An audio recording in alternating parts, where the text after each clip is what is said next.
Hey everyone, welcome back to the channel. If you've ever wanted to map out how users move through your website or app, today's tutorial is perfect for you.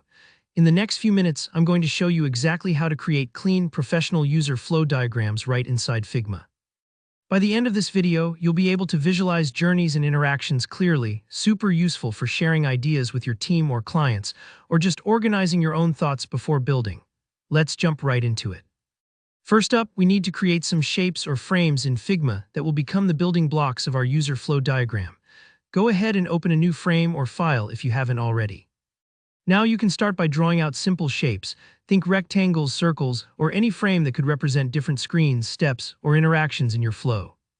If you're designing a login process, for example, you might want one rectangle for the welcome screen, another for the login form, and another for a success screen. Don't worry too much about perfection at this point, just focus on laying out each step or screen you need. The more clearly you separate your steps visually, the smoother your diagram will be to understand later. With your shapes in place, it's time to connect them together to show how users flow from one step to another. To do this quickly and easily in Figma, we're going to use a powerful helper called AutoFlow. You'll find this by looking to the center bottom of your Figma window. There's a button or menu labeled Actions. Click on that, then start typing AutoFlow into the search bar. When it pops up, click to open it. AutoFlow is a fantastic plugin for instantly drawing connector lines between your objects. If you haven't installed it before, Figma makes it pretty painless. Just follow the prompts to get it up and running. Now comes the fun part. Select the shapes you want to connect.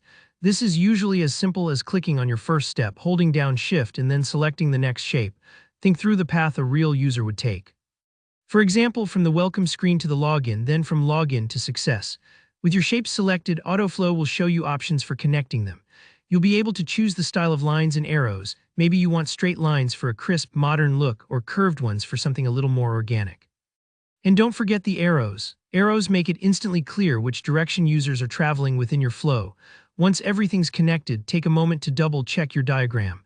Are all your steps linked in a logical sequence? Can someone else glance at your diagram and quickly grasp how your user will move through your product? If something doesn't quite look right, it's super easy to adjust. Just click and drag your shapes or use AutoFlow to reconnect them. Don't worry if it takes a few tries, especially if this is your first user flow. Remember, clarity is key in diagrams like these, and that's really all there is to it. By using basic shapes, the AutoFlow plugin, and a bit of thoughtful arrangement, you can build detailed user flow diagrams in Figma that communicate your ideas beautifully.